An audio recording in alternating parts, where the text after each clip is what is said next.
how was Activator your superpower when you were young? How did it give you an unfair advantage in life? I think it's probably a little bit of just jump in and do it and beg for forgiveness later. It's that superpower of, wow, let's just do it and see what happens. So I think it's for sure given me an advantage of just jumping in and trying it. And yes, there's probably a bit of that command in there of courage. I always like to rename command as courage. So it's like, well, let's just jump in and see. Welcome back to season 3, Coach to Coach, Secrets of the Strengths. And today we are talking about Activator. I have with me 2 global strengths experts in Charlotte and Caren, and they are going to talk to us about their Activator strength. Welcome, Charlotte and Caren. Glad to have you here today. Thanks, Brandon.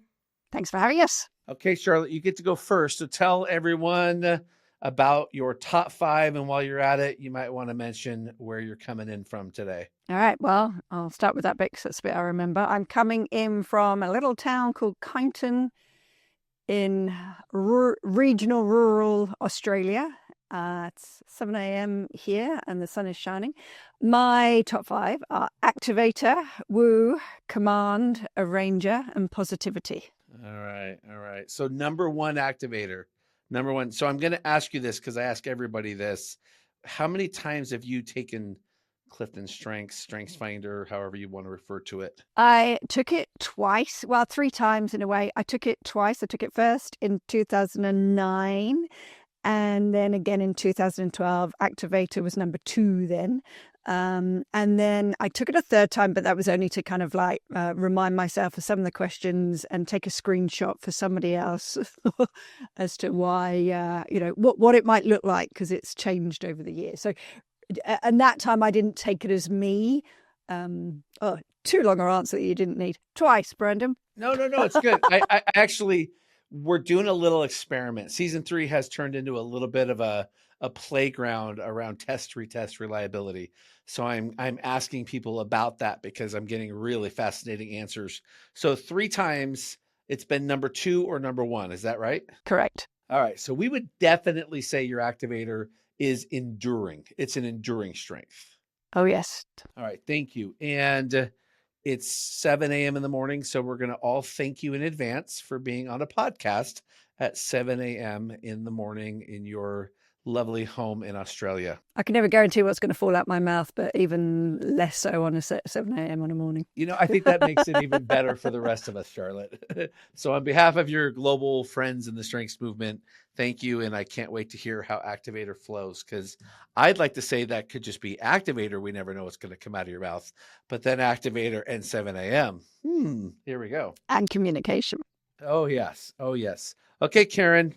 Same question to you. I am coming to you from right outside of Denver, Colorado, probably 7 miles east of me, a town called Wheat Ridge, which is also very close to Golden, Colorado, home of Coors Beer.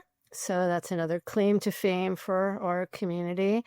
And my top 5 are Strategic, Maximizer, Activator, Relator, Command, and I have to own Individualization. It's just so much of who I am that I got to claim 5.5. Yeah, and in all fairness, we're gonna we could play in the 10, the 12. I had somebody tell me they have 9 of 11 of their dominant strengths are all relationship building. I was like, where? Well, one of them 17. I'm like, okay, cool. We count that right on.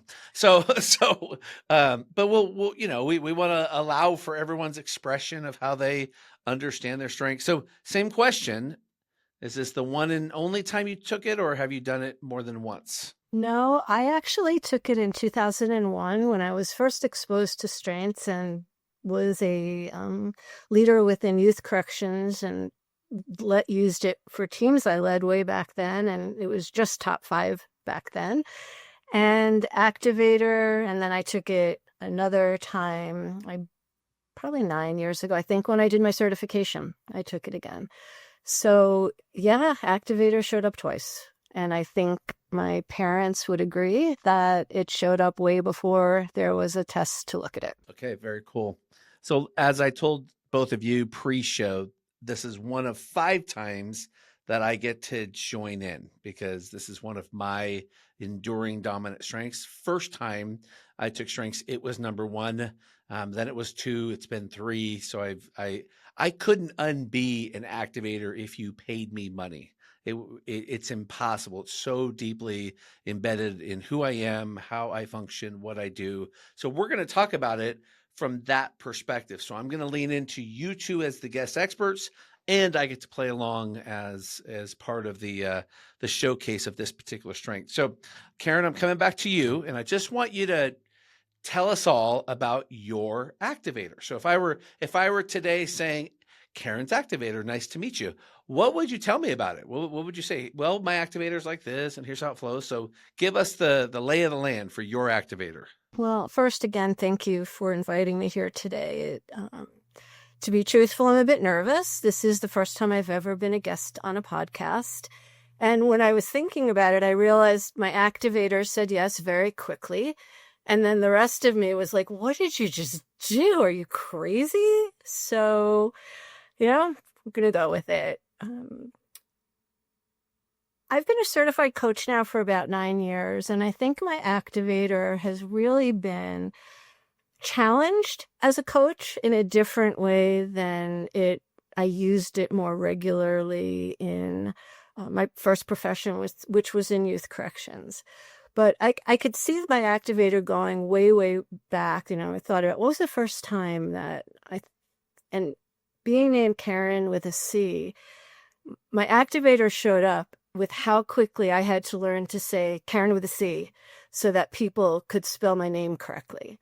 And it was always my goal, so before they could get that K typed in or written in, that they heard the C. So that was sort of my beginning of my activator. I also noticed how much faster I was willing to start something than my friends.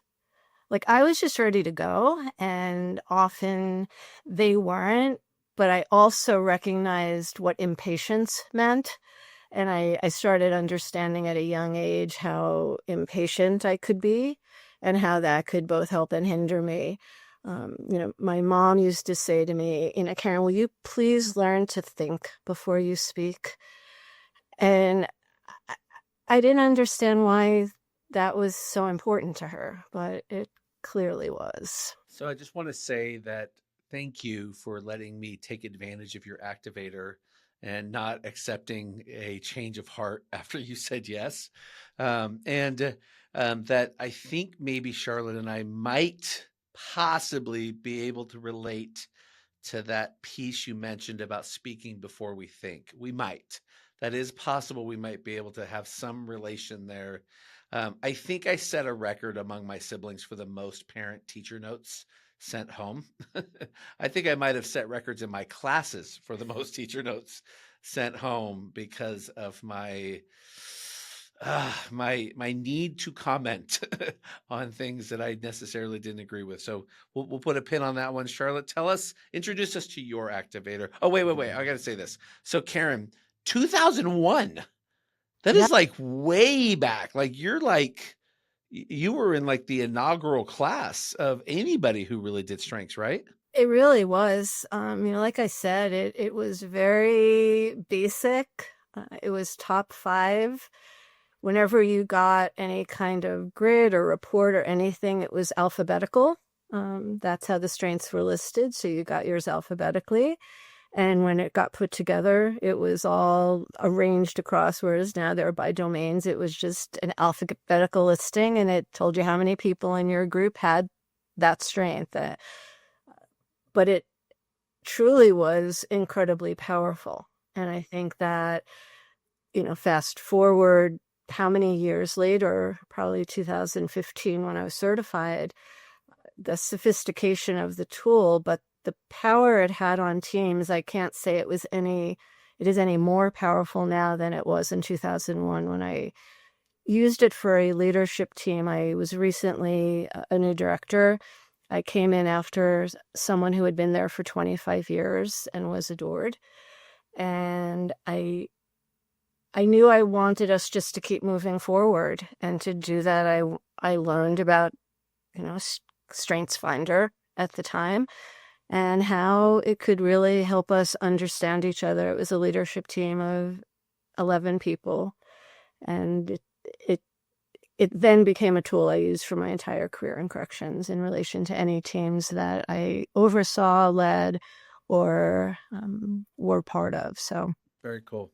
Was consistency called fairness back then? yes, it was. It was. And Maximizer Varsity? I don't remember. So no, I'm not sure. I know fairness because the whole colleagues of mine that knew us back in the day when we started it, and then it became belief, and they just really struggled with belief being different than how they saw their fairness showing up. Interesting. All right, Charlotte. I definitely got the whole Charlotte needs to think before she speaks. I go, at least Caren has strategic. My first thinking theme comes in at number 11 of futuristic. So I'm already rushing forward. So I probably got more on my school reports. If I think about how Activators showed up when I was young, I probably got more Charlotte needs to slow down. Charlotte needs to pay attention. Charlotte needs to be less messy. So yeah, I think I got beaten with the stick a few times, not literally, about my activator of the bad sides of it and the things I shouldn't be doing versus the good things. But if I think about again how it would show up when I was young and even how it shows up now, my activator is very much about let's do this, let's go, let's all go down here. So it was as much about taking other people down on a path with me or wherever I was going. It was taking others there. And then I can't but help, think about what goes with that. So, my activator and command will sort of, nudge and poke and sort of, push you off the edge. But my woo will be like, hey, let's come over here and do this. So it depends on what I'm doing, but it's all about let's. And for me, it's a lot about courage as well. So I love thinking about instilling courage, confidence in others to, again, sort of poke, push, nudge, encourage, cajole, challenge, depending on which one I kind of use it with. So yes, whilst my activator helps me get started with things, it's as much about getting others to start on things. Is definitely how it shows up. Yes, at school it would show up of let's form a new netball team, let's form this group, let's get together and do this. I was always getting others in trouble, probably doing things in the class, outside of the class, that we shouldn't be doing. I think every activator, and I don't mean to label us, but I think each of us has those lessons learned because we went fast and we moved people to action, and we have this ability to gain momentum pretty quickly, right? So Charlotte, I want to ask you to think through with me and Caren, start thinking about this. How was Activator your superpower when you were young? How did it give you an unfair advantage in life when you think about the ways that you could leverage this? And I know this is a little abstract because you're thinking now, all right, how did it give me advantages? What did it allow me to do? And see if we could tie that thread from early origins to even how you see it today. I think it's probably a little bit of just jump in and do it and beg for forgiveness later. So, it's that superpower of, wow, let's just do it and see what happens. I definitely know for sure that I jump in and do things and my positivity go, and if it doesn't work, I go, oh, well, never mind, let's not do it that way next time. So I think it's for sure given me an advantage of just jumping in and trying it. And yes, there's probably a bit of that command in there of courage. I always like to rename command as courage. So it's like, well, let's just jump in and see. So for sure that advantage. I think a lot of people know this about me, that I didn't go to university. I left school as quickly as I could and I jumped out into the big wide world. And actually I think that gave me an advantage. Like, not going to university has not, in my mind, held me back from anything.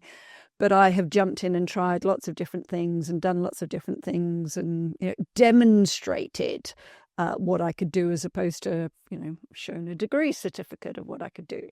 But I even think about that, how I get to know lots of different people is by jumping in and, with my woo, meeting other people. My mother always regales in telling the story that when I was 4 years old, she got a phone call. I got older siblings.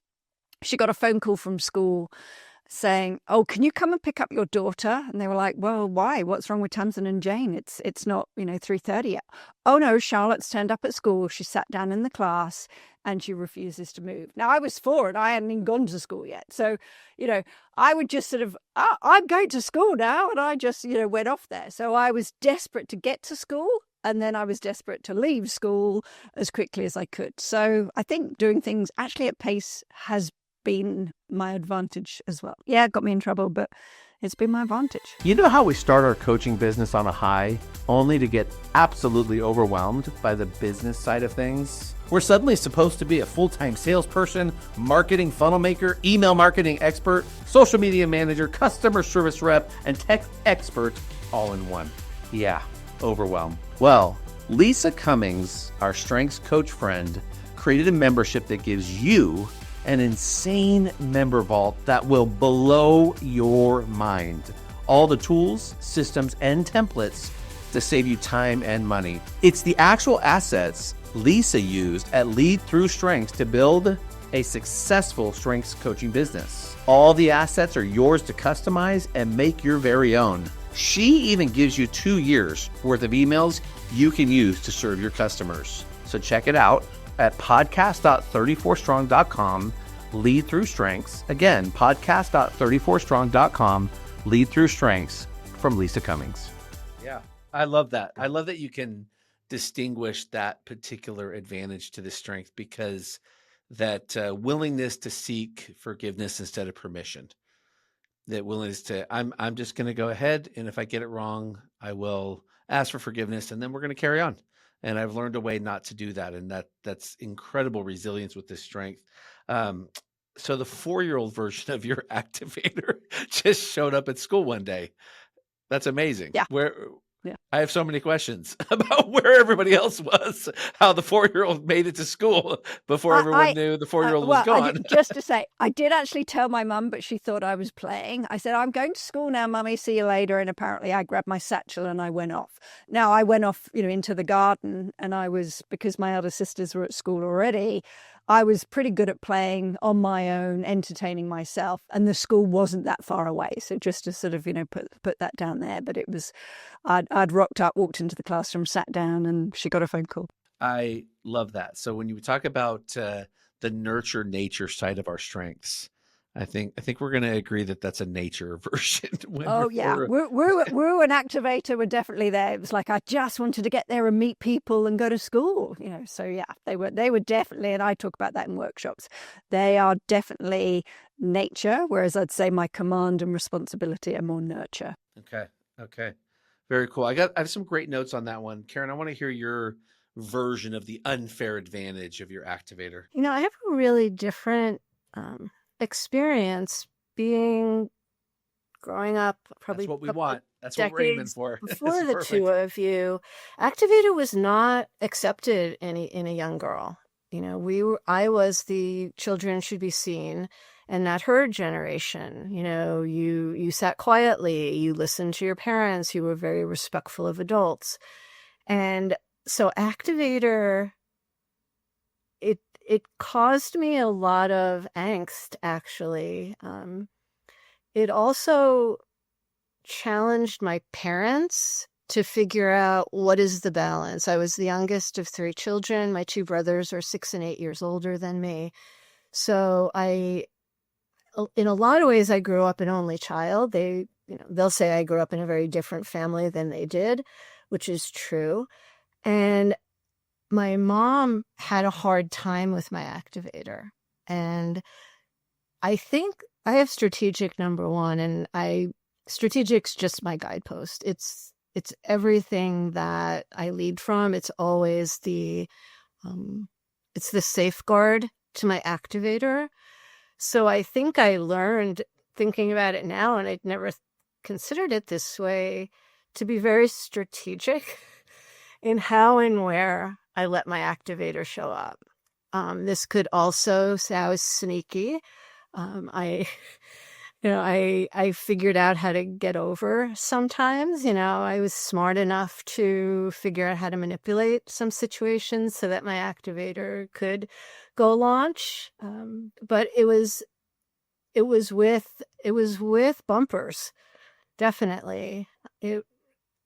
There was a control aspect that I had to figure out, kind of, when did I really want this? How important is it? And then I'd go for it. But it certainly wasn't everything that I wanted and thought to activate. I learned to be more selective. Good. So at a very young age, your strategic started to guide the way with when Absolutely. and how you would activate based upon what would be accepted. Absolutely. And my command showed up very young too. So sometimes command would boss my way into being allowed to activate something, or, I could wear my parents down with command. And then it'd be just like, fine, just go do it. Just like, don't get hurt. Don't get in trouble. Just like, I was the third. They were tired. But command would boss my way into it. And if strategic said, yeah, this is one of them, go for it any way you can, get even a vague thumbs up. That's interesting. I'm curious, how do the grandchildren, now when they push you, Caren, and go, Granny or Grandma, can we do this? Can we do this? Do they push you and bully you into that? I am so tolerant of that part of them. I try to bring it out in them. My husband, as leading with deliberative and restorative, is a little bit more shaky with some of the antics that go on in our home, but I love it. I have my youngest 3-year-old grandson. He's the one. He's going to be the activator. The others are still kind of rule followers. I kind of like, ugh, come on, poke him a little bit. I love it. Okay. So Caren, I am curious on that too. When did you take the wraps off of it? When did you become present to it and aware of, this is an advantage for me? This strength gives me something that I can build on. Probably late high school, early college. I moved away from home. I went to college in the 70s. The entire environment and world was about activating. We were activists. That's what was going on in the world at the time. So in the 60s and early 70s. So I would say that it became more supported in that transition from children should be seen and not heard to get out there and be heard. And that was that was probably in high school where the get out there and be heard started. I still had to manage it with the environment that I was being brought up in. But by the time I left home, probably was, and I had 2 brothers that really became activists within their university communities and in their communities. So I had some good guidance and, like, well, the boys are doing it. I could play that card. And so that also helped. My first time taking StrengthsFinder was at around 2005. And I can vividly remember in the book, Now Discover Your Strengths, reading the general description of activator that's presented. And I literally can recall sitting there and thinking, oh my gosh, somebody has followed me.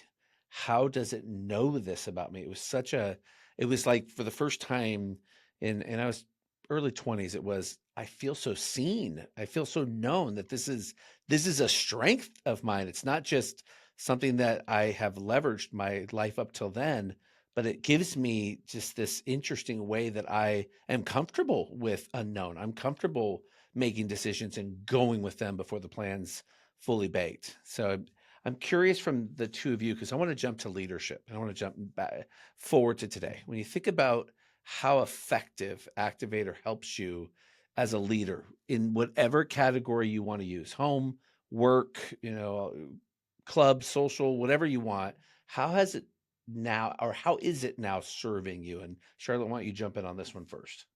Sure.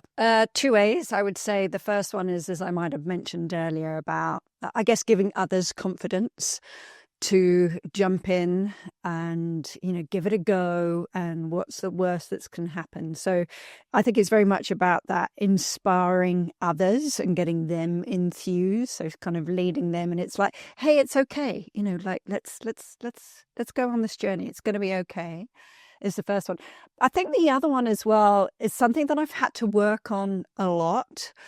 And it was really interesting. I was recently at an event and I was talking with these other people, and they had known each other a little while.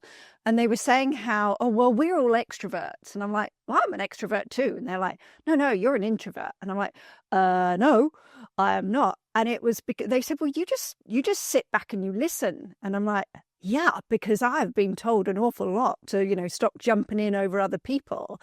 And I had then, sort of learned, I guess, more as a leader and as a coach to sort of stop, listen, even as I went through my, my ICF and mentor coaching and put more pauses in between. So I have to work hard not to jump in and talk over others, even though I still do it. But that pausing bit, but it was interesting. They were like, yeah, but you just sit back and watch. It's like, well, I sit back and I listen and I observe and then I jump in. So I think that's something that I've been working on, and this piece is as a leader to be able to pause and hear from others. And it's not always about me speaking first. Again, it's work in progress. If ever I've talked over either of you two, or I have led, it's work in progress. But that leadership piece about, listening, pausing, and letting others make a decision first, and then saying, yeah, I think that's a great decision, and this is what I might do in this instance as well. In particular as coaching, if I'm mentoring, coaching somebody else and going, well, what are you thinking? What are you planning for that workshop? Yeah, I think that's great. Versus me going, oh, this is what I would do. This is what I would do. So I think that pausing piece is something that I've had to work on. And as a leader, not always being the first person to speak. Awesome. Caren. I think as a leader, one of the things that I coined a phrase in my first career, and then it's just kind of stuck with me as a coach and as a business entrepreneur, is calculated risk. And to me, that's the epitome of me. That's the strategic, the calculated, and the risk. Let's go. And I think that I've afforded opportunities for others by saying, it's okay. Like Charlotte was saying, it's okay. And in a corrections world, and in being a woman in corrections, there's rules and there's guidelines and there's parameters. And one of the things that I valued with that, helping people understand that you could still be calculated, you could still give something thought and move quickly enough to not lose the opportunity. And I think that's where my activator comes in business now. I don't want to lose this opportunity. And I am then comfortable going in half-baked, understanding it's going to be messy, and it'll be fine. Now, where I think my activator has helped, or actually my activator has matured over time, is really assuring that I partner it with my relationship themes. So with my relator and with my individualization, because my activator could be really, I've been told, be really overwhelming. And people can get really just confused by where I'm going or the speed of which I'm going. And that gets them kind of off mark. So what I've learned over time is to really assess where are the people at who are impacted by this, and how do I then adjust my activator in relation to how it's impacting them? Because my speed, if we're not getting anywhere, or if they're no longer with me, I want them to be happily go along for the ride. I don't want them holding on with a death grip. So that takes me sometimes slowing down to go fast again. And I think that's something I learned through, where are people at? Are they okay? Like, and I'll push them, like I said, calculated risk. And if we have to go, we have to go. But having that be part of the equation, I think younger, I'd go. Like, hell, like, you don't want to be here. Just, I don't care. Or what bad could happen. You're such a wuss, right? Whatever judgments we put on other people when they don't respond in the way that we're going. But the thing that, and I think all of us in Charlotte, you spoke to it, the areas that we could be remiss about our activator, and I know two of you pretty well, is what could some of those positive and then / negative outcomes look like when our activator plays with other strengths? Charlotte and I share command as an example. Well, activator and command is brilliant. It can be managing critical incidents, moving quickly, giving direction, right? Like seeing where you need to be going and helping people get there. And not so much with friends and family. I've been encouraged by my friends and family. My husband once literally said to me, I think what you're saying is okay, but your delivery is so just so impactful and demanding and so sure that I think if you go out of the room and maybe come back and say it differently, because I do think your idea is a good one. But I was like, okay, this is what we're doing, and we're doing it now, and he's like, deliberative, Mr. Deliberative, restorative intellection. I could blow him up in 5 minutes. So command activator, and then the other one is maximizer activator. Mm-hmm. And that's another, it can result in amazing beauty or complete chaos for me. Do you ever feel lonely as a coach or solopreneur? What if you had a place where you could surround yourself with like-minded coaches who truly get you, where learning, sharing, and growing together is the norm? Connect, learn, and share, started by Charlotte Blair, is a vibrant community of Clifton Strengths coaches from around the world. Hosted on the Circle platform, it's a place where you'll find people, processes, and events to help you grow your business, enhance your coaching and facilitation skills, and thrive in a safe, supportive, and collaborative environment. Connect with coaches from diverse backgrounds and experiences. Learn through a calendar of recorded events across time zones, and share your knowledge in a community built on an abundance mindset rooted in strengths. Visit podcast.34strong.com to learn more. Again, podcast.34strong.com to learn more about the Connect, Learn, and Share community.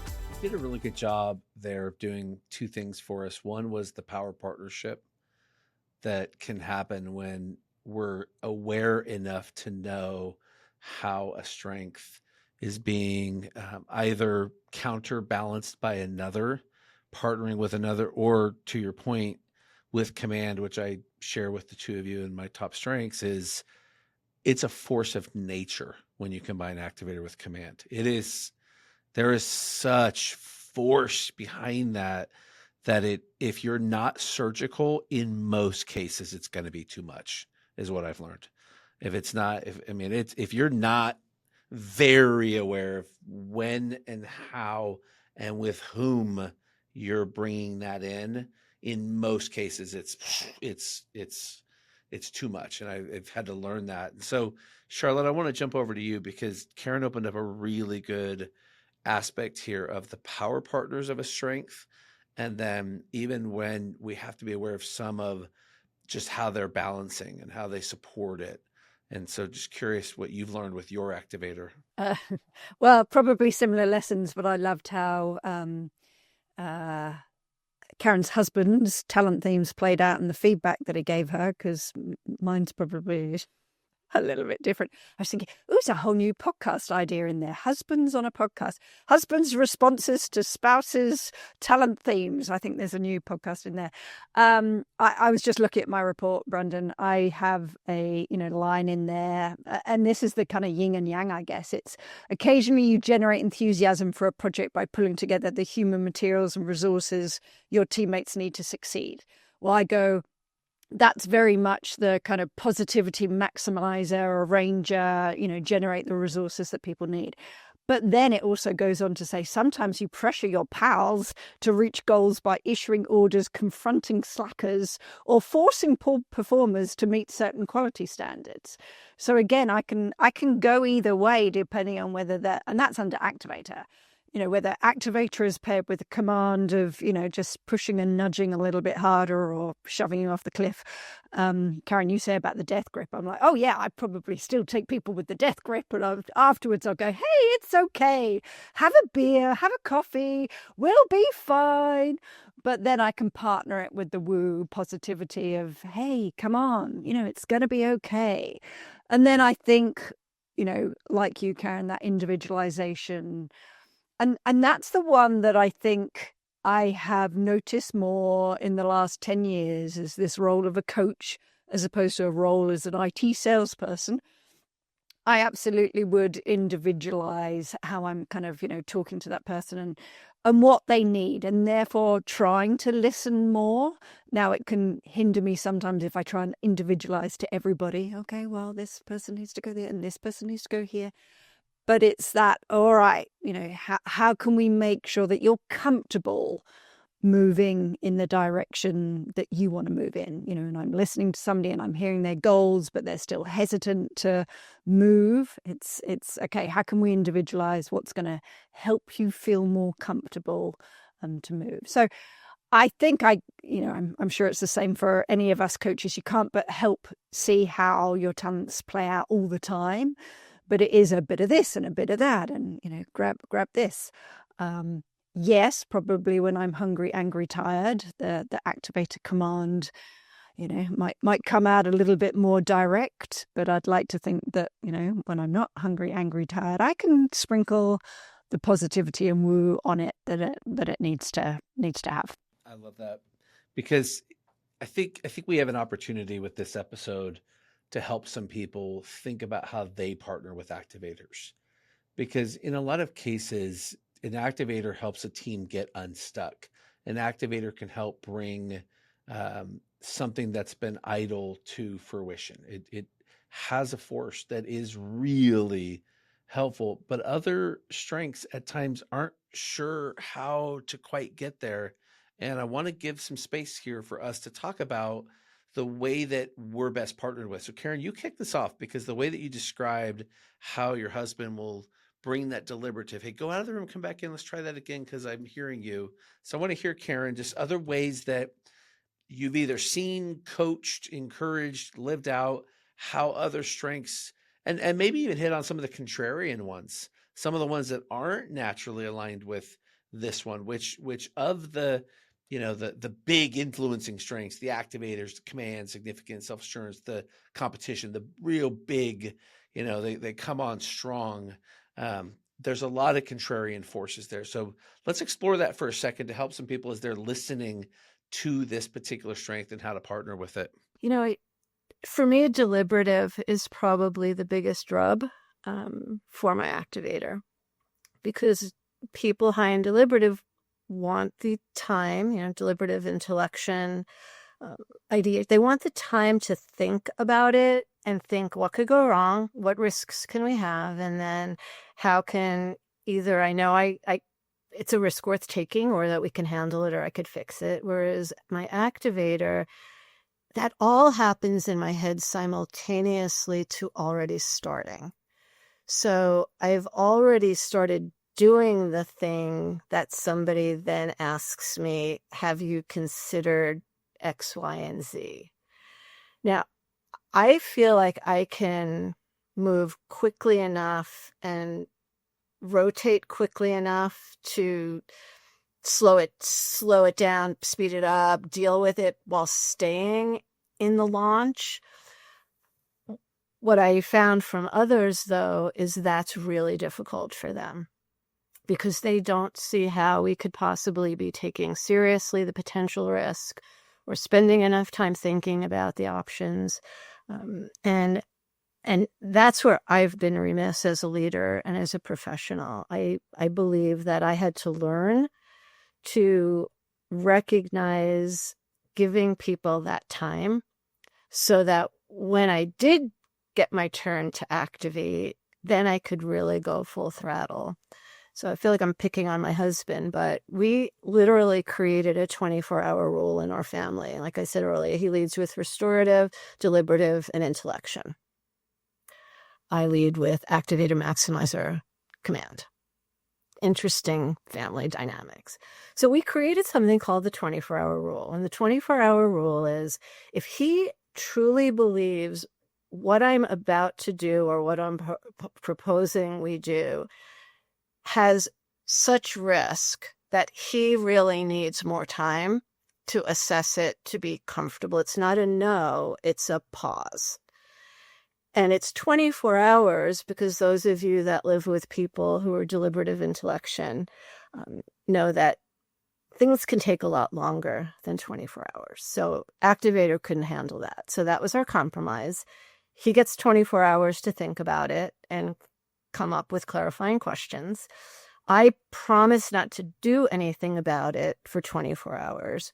And we both agree that in 24 hours, we will have something that we can both be supportive of.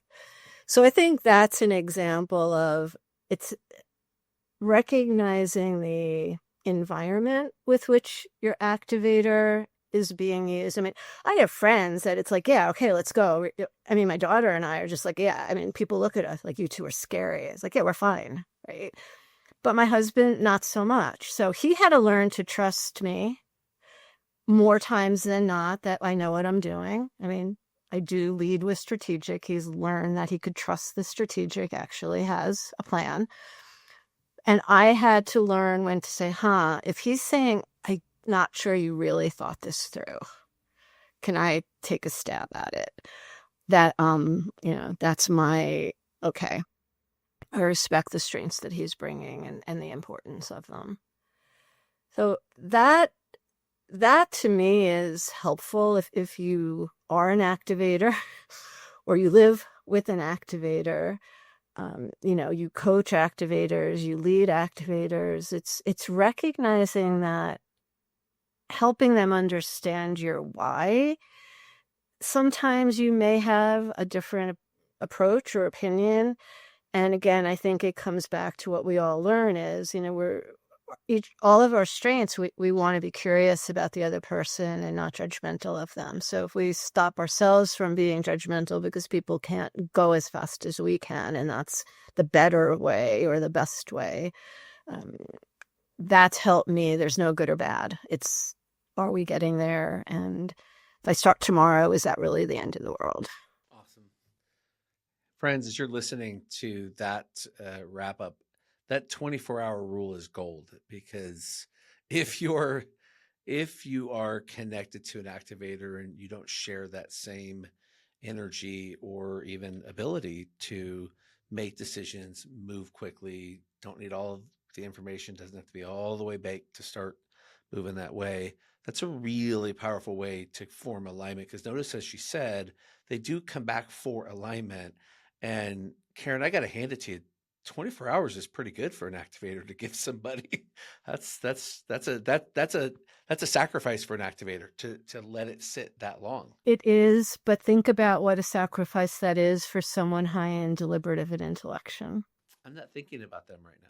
I'm thinking about the activator. No, I'm kidding. But I've been married 22 years, Brandon, so I've learned to think that way. I think that's amazing, because I know more people who need that than people who don't. I actually know more of that side of the conversation. So Charlotte, love to hear your thoughts on this one, to people who are connected to activators, trying to work with them in their sphere, ways to balance that, get the best from it. Yeah, I love the metaphor of thinking about the car. So I'm sure we've all heard this one before, but those that haven't, activators are like foot on the accelerator, deliberatives are like foot on the brake. So when I'm with a team and you can see both talent themes are dominant in a team, or we're thinking about those powerful partners, I go, you need both when you're driving a car. If we only had our foot on the accelerator, we'd be hurtling off, at great speed and probably not being able to stop. And if we only had our foot on the brake, we're never going to go anywhere. So actually having both is complementary. And when I think back to when I was at Verizon and I was working on some, big client bids, I was working with this guy, Laurie, and he was like, oh, God, Charlotte's like a loose cannon. She's always rushing off and doing X, Y, Z. And I'm like, Laurie's like this old guy, and he's just, keeps slowing things down. And then we actually both, discovered our strengths and found that he was strategic and deliberative and intellection, and I was all, the fast themes. When we realized this, we actually formed a beautiful partnership of, okay, all right, you go away and yes, do some more research on that, or what are the risks. But when we're ready to go, we're going to go. Okay. So, I'm just going to nudge you to go. I think we're done now. We've got enough data and analytical as well. He was on, hang on, I need to sort of gather and speak to a few more people. So it's a really powerful partnership. So yes, I can see how some of these other, talent themes are frustrating. And yes, when you're talking about deliberative, Caren, it can sometimes appear negative. And if you've got positivity as well, then it's like, oh, you're pointing out all the things that are going to go wrong. What about all the things that could go right? But I really try and think about that guiding principle of lead with positive intent, and people see things a different way. But what would it look like if they were together? And I love partnering with people that are high in some of the talent themes that I'm much lower in particularly intellection. So again, that pausing and thinking, and, I'm low learner and input as well, gathering the information. So I'm often thinking about, who do I know that have got those talent themes that can help me? Like I know, Brandon, you work with Angeline. I love working with Angeline. She's such a great, powerful partner to me, and I hope me to her as well, that she gets my thought process, she gets my voice, but I can kind of, nudge her along as well of, hey, just jump in and try this one. So that powerful partnership of the thinking versus the jumping and doing. I seek out those partners. It's why I like working with Caren around the Connect, Learn, Share, because she's got different thinking themes, and why I love working with Tracy, because Caren and I were both sometimes thinking about, well, we could go and do this, and Tracy's like, no. And if Tracy goes no, we're like, okay, no. So just trying to think about, I like thinking about them as of ingredients. If we said that Activator was yogurt, if you put a bit of sugar with yogurt, what does that look like? But if you put a bit of chili with yogurt, what does that look like? So, having a play with the cooking metaphors of the partnerships. It doesn't have to be one or the other. It can be both. Awesome. Thank you so much. Caren and Charlotte, I appreciate both of you being here today. This has been such a rich conversation about Activator, and listeners, I hope that those of you who have Activator have been encouraged by some of the what we'll call the unfair advantages that this strength can bring you. Those of you learning about this strength and just the nuances, you got to hear just some of the secret strengths that come through with the variance of other strengths around it. But then we've even spent some time serving you who have different strengths than the three of us, in ways that we like to connect or that are effective to connect with us. And so as we do as part of season 3, I want to give my guests a chance to share a bit about what they have coming up. And so Charlotte, if you want to tell us, where people can find you, what you have coming up, what's important to you right now for our listeners to hear about you. Oh, well, thanks for the opportunity.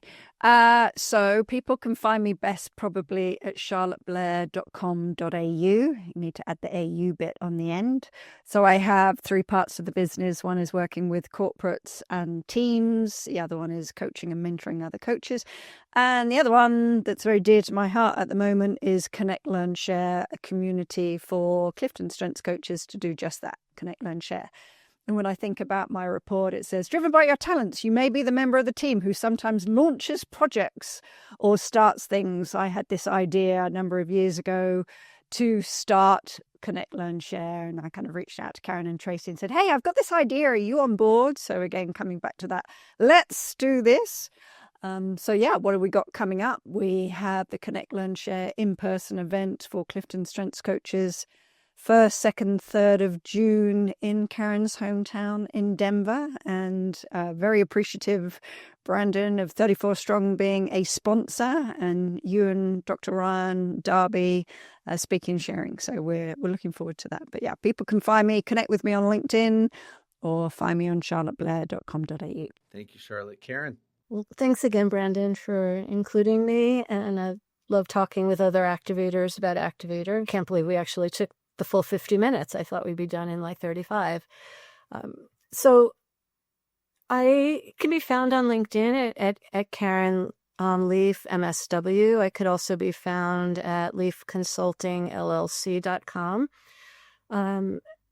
One thing I thought about in addition to what I'm consumed with right now is our event in Denver. It's, God, Charlotte, are we like 6 weeks away or 7 weeks away? I mean, we're getting down there, and it's just going to be dynamic. And for those of you that hear about this before, please, please, please beg us, and maybe we'll, if you tell us you saw us here, I don't know, maybe you'll have an in.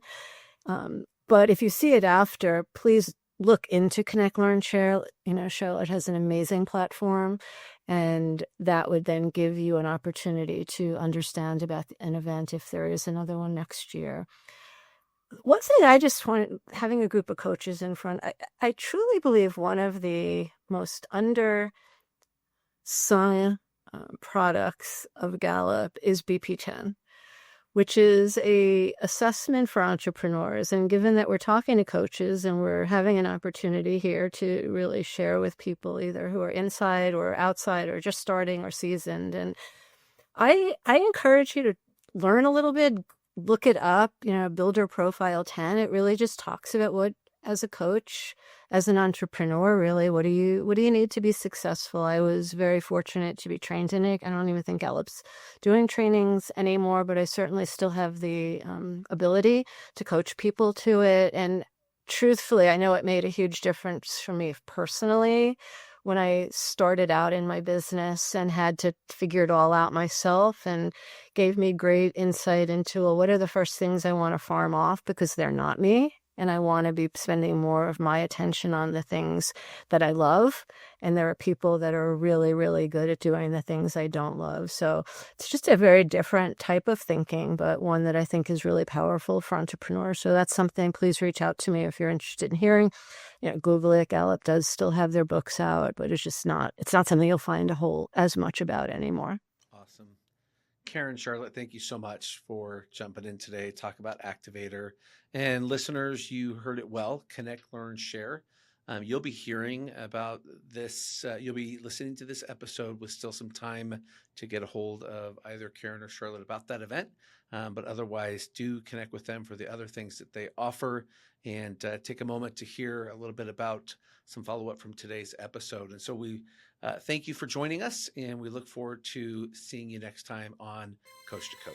That's a wrap on this episode of Coach to Coach. If you've enjoyed today's conversation, be sure to subscribe so you never miss an episode. And if you're a strengths coach looking to dive deeper, join the Coach Strong community. It's where coaches like you come together to share insights, support one another, and discover partnership opportunities. Be part of the conversations that are elevating our industry. Email community@34strong.com to join today. Thanks for tuning in, and we'll see you next week on Coach to Coach. Stay strong.